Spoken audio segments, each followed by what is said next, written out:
ખેડૂતોના ખેતરમાં વિકાસના નામે વીજ પોલો ઊભા થઈ રહ્યા છે, પરંતુ શું ખેડૂતોને તેમનો ન્યાયસંગત હક મળી રહ્યો છે? ખેડૂતો વારંવાર રજૂઆત કરે છે, છતાં તેમના ટ્રેક્ટરો લઈને છેક ગાંધીનગર સુધી આવવાની ફરજ કેમ પડી? વિકાસના પ્રોજેક્ટો જરૂરી છે, પરંતુ વિકાસનો બોજ માત્ર ખેડૂતો જ કેમ સહન કરે? નમસ્કાર, આપ જોઈ રહ્યા છો જનતા ન્યૂઝ અને હું છું આપની સાથે ઈશાબેન ભરતભાઈ પારેખ। સુરેન્દ્રનગર અને મોરબી પંથકના હજારો ખેડૂતો આજે રસ્તા પર છે। ધાંગધ્રાના કોંઢ ગામે અને મોરબીના જેતપર ગામેથી આશરે 120થી વધુ ટ્રેક્ટરો સાથે હજારો ખેડૂતો ગાંધીનગર તરફ કૂચ કરી રહ્યા છે। કારણ બસ એક જ, પાવર ગ્રીડ કંપનીની કામગીરી સામેનો વિરોધ અને પોતાની માંગણીઓ માટેની ન્યાયની માંગ। ખેડૂતોના ખેતરમાં વીજ પોલ અને ટ્રાન્સમિશનની લાઈનો માટે જમીનનો ઉપયોગ કરવામાં આવી રહ્યો છે, પરંતુ તેના બદલામાં યોગ્ય વળતર આપવામાં આવતું નથી। અનેક રજૂઆત, વિરોધના કાર્યક્રમો, રસ્તા રોકો આંદોલન છતાં પણ પ્રશાસન મૌન, છતાં પણ સમસ્યાનો ઉકેલ કેમ આવ્યો નથી? આ માત્ર ટ્રેક્ટર યાત્રા નથી, આ ખેતરમાં ઉભેલા જગતના તાત ખેડૂતની પીડા છે।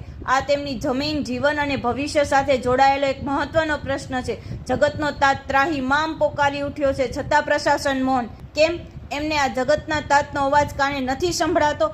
ખેડૂતો દ્વારા અનેક રજૂઆત કરવામાં આવી, રસ્તા રોકો આંદોલન કરવામાં આવ્યા, વિરોધના કાર્યક્રમો યોજાયા, છતાં જો સરકાર અને તંત્ર ખેડૂતોની વાત સાંભળતું હોત તો આજે હજારો ખેડૂતોને ટ્રેક્ટર લઈને ગાંધીનગર સુધી જવાની જરૂર ના પડી હોત।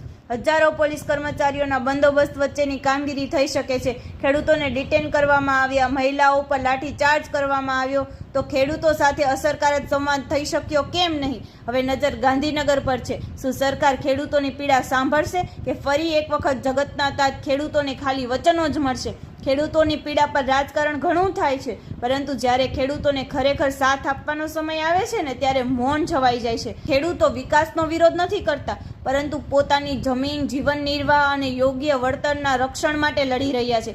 જ્યારે ખેડૂતો પોતાના હક માટે ખેતર છોડીને રસ્તા પર ઉતરે ને, ત્યારે સમજવું જોઈએ કે સમસ્યા નાની નથી, હવે બહુ મોટી થઈ ગઈ છે। હવે સરકાર સાંભળે છે કે નહીં એ તો સમય જ બતાવશે, પરંતુ ખેડૂતોનો આક્રોશ આજે સમગ્ર ગુજરાત સાંભળી રહ્યું છે।